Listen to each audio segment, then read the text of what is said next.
Welcome back to class, med students. This is your friendly neighborhood doc here.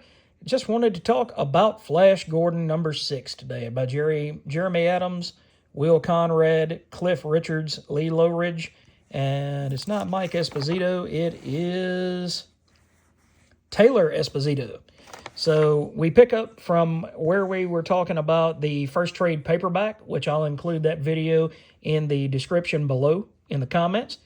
So you'll be able to go back and find out what goes on in the first 5 issues of Flash Gordon. This book is from Mad Cave, and it is absolutely top-notch.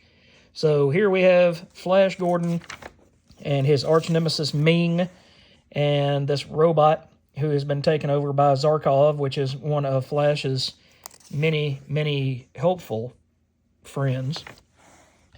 Well, Ming, as Ming is wont to do, set Flash up and set him up for a trap. And so now Zarkov and Flash have to try to survive Ming's outpost here. This artwork, as always, by Will Conrad is absolutely gorgeous. Cliff Richards did the last 4 pages. Sorry, guys, I'm a little tongue-tied today. Cliff Richards did the last 4 pages of artwork, and it's really excellent as well. But you have this story that just keeps drawing you in. It's, like I said, I've never been interested in Flash Gordon, never been interested in any kind of pulp characters, really. I've tried. I have a couple of issues, the hardcover Fantagraphics of Prince Valiant, and I've tried to get into those. I really did dig Scion by CrossGen, but it was really not its original thing. It fed off the lore of Prince Valiant, and, you know, it wasn't exactly a Prince Valiant book, but you get what I'm saying. It was an offshoot. Kind of like Donkey Kong is similar to King Kong, but not the same. That's how that felt. But anyway, you've got Zarkov gets captured by this electronic virus, and now he feels like he's got to kill Flash. So Flash is on the run. Zarkov is trying to reroute power and keep from killing his friend. Meanwhile, you have Ming, who's trying to escape. So you've got this really interesting story about Flash having to work with his worst enemy.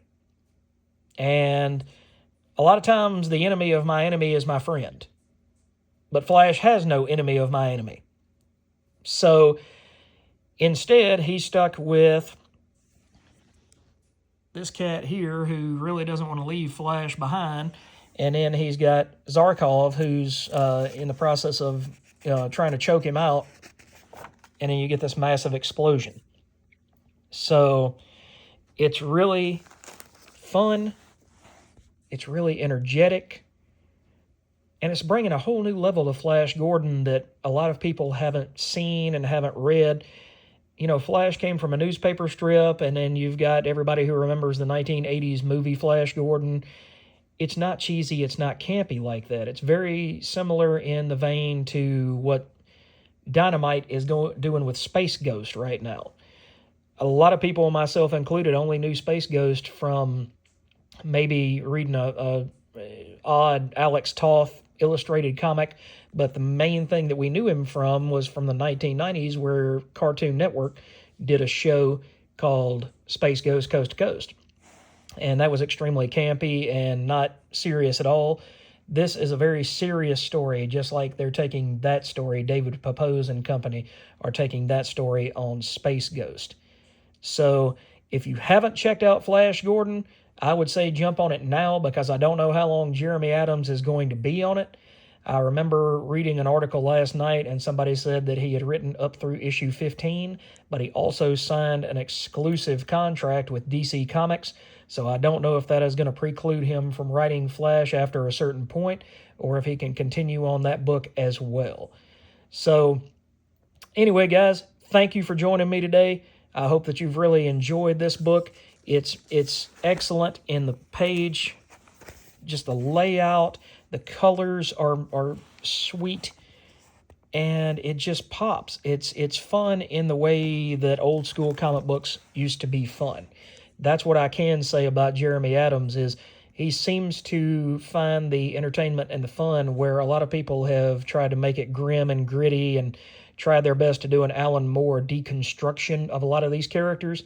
Instead, he doesn't deconstruct them, he just gets them back to basics.